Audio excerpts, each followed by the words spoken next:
Hi everyone, আজকের ভিডিওটা হতে চলেছে একটু সামান্য আলাদা। আজ কিন্তু আমি বানাবো বাড়িতে একটা সুন্দর জিনিস।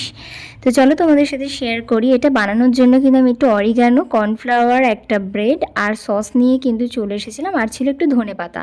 মাত্র এই কটা ইনগ্রিডিয়েন্টস দিয়ে কিন্তু আমি বানিয়ে নেব। প্রথমেই 3টে আলু আমি নিয়ে এখানে সেদ্ধ বসিয়ে দিয়েছি। সেদ্ধ বসানোর আগে কিন্তু অবশ্যই নুন দিয়ে নেবে। দেখো, সেদ্ধ বসিয়ে আলুগুলো থেকে কিন্তু জলটা সুন্দর করে ঝরিয়ে নিয়ে যতক্ষণ না আলুটা ঠান্ডা হচ্ছে রেখে দেবে। আলু ঠান্ডা হয়ে গেলে কিন্তু আলুর ওপর থেকে খোসাগুলোকে ছাড়িয়ে নেবে।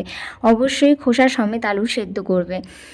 আর আলু সেদ্ধর পর কিন্তু গ্রেটার মেশিন দিয়ে আলুগুলোকে গ্রেট করে নেবে, নালে কিন্তু আলুর ওই শক্ত শক্ত ভাবটা না থেকেই যায়। গ্রেটার মেশিন দিয়ে ভালো করে গ্রেট করা হয়ে গেলে 3টে পাউরুটি নিয়ে ওটা কিন্তু জলেতে ভিজিয়ে রাখবে। আর জল থেকে তোলার সময় একটু নিংড়ে তুলবে। দেখো যেন জল থেকে তোলার সময় জলটা এমনভাবে নিংড়াবে যেন বেশি জল না থাকে। আমার বেলা কিন্তু জলটা একটু বেশি থেকে গেছিলো, তাই কিন্তু পরে মেশাতে খুব বেশি একটু কষ্ট হয়েছিল। তো যাই হোক, জলটা কিন্তু একদম সাবধানে ভালো করে নিংড়ে তুলবে যেন ওটাতে 1%ও জল না থাকে, সেইভাবে ওটাকে নিংড়ে নেবে। আর লাগবে কিন্তু চিলি ফ্লেক্স। চিলি ফ্লেক্স বানানোর জন্য কিন্তু আমি এখানে একটা শুকনো লঙ্কা নিয়ে নিয়েছিলাম। বাজার থেকে আনা চিলি ফ্লেক্স কিন্তু আমি কিনে আনিনি।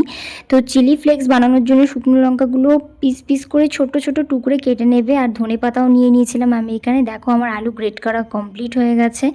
ব্রেড নিয়ে নিয়েছিলাম 3টে, ধনেপাতা নিয়ে নিয়েছিলাম কিছুটা, আর আলুতে স্বাদ মতো নুন দিয়ে নেবে অবশ্যই করে। তারপর আলুটা দেখতে কিছুটা এরকম লাগবে। তারপর কিন্তু আমি আলুর মধ্যে একে একে যে সমস্ত ইনগ্রিডিয়েন্টসগুলো ছিল একে একে আমি সব মিক্স করা স্টার্ট করেছি।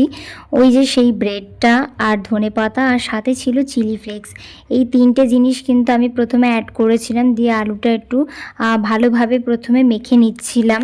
তারপর কিন্তু আমি এখানে দিয়ে নিচ্ছিলাম স্বাদ মতো নুন। তোমরা কিন্তু নুন দিয়ে এটা টেস্ট করতে করতে দেখবে যে নুনের স্বাদটা ঠিক আছে কিনা। যাদের আইডিয়া আছে তারা তো জানবেই। তারপরে কিন্তু আমি এখানে মেশাচ্ছিলাম এখানে কর্নফ্লাওয়ারটা মিশিয়ে নিচ্ছিলাম একে একে। দেখো, আমার বোন এখানে কর্নফ্লাওয়ারটা দিয়ে দিচ্ছে। কর্নফ্লাওয়ারটা মিশিয়ে না, এটাকে ভালো করে মেখে প্রায় আটার মতো করে আনতে হবে, যাতে পুরো মনে হয় যেন আমি আটা মাখছি। যেহেতু আমার এটা একটু নরম হয়ে গেছিলো, আমি পাউরুটি থেকে জলটা থেকে গেছিলো, তো আমার এটা একটু নরম ছিল। তো তোমরা দেখবে যেন এটা একটু শক্ত শক্ত আটার মতো হয়ে যায়।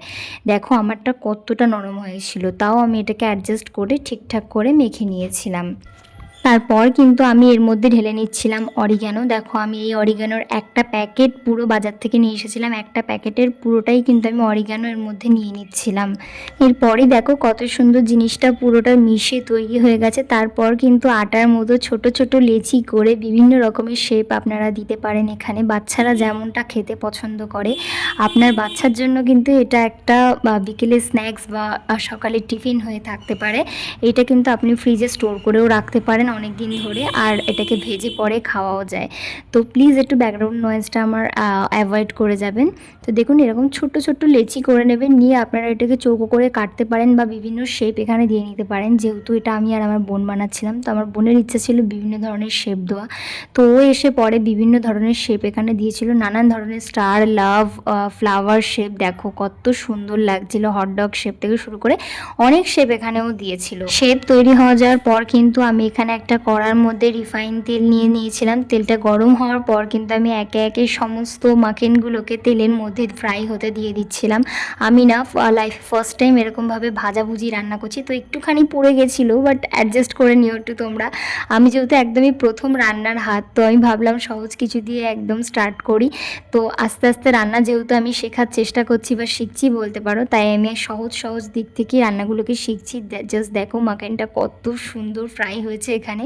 খেতে কিন্তু দারুণ ছিল এটা, তোমরা একবার ট্রাই করে অবশ্যই দেখতে পারো। দেখো একে একে মাখনগুলো আমি এখানে ফ্রাই করে নিচ্ছিলাম।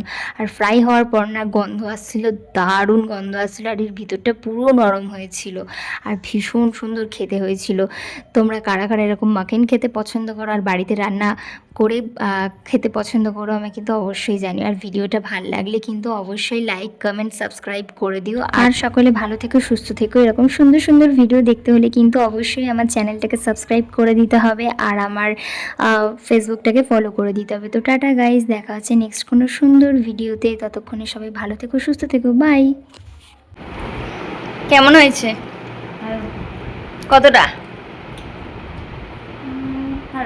অনেকটা। সুন্দর আছে তো? 10-এ কত দিবি? 10 ইয়ে! সাড়ে 9 থ্যাংক ইউ।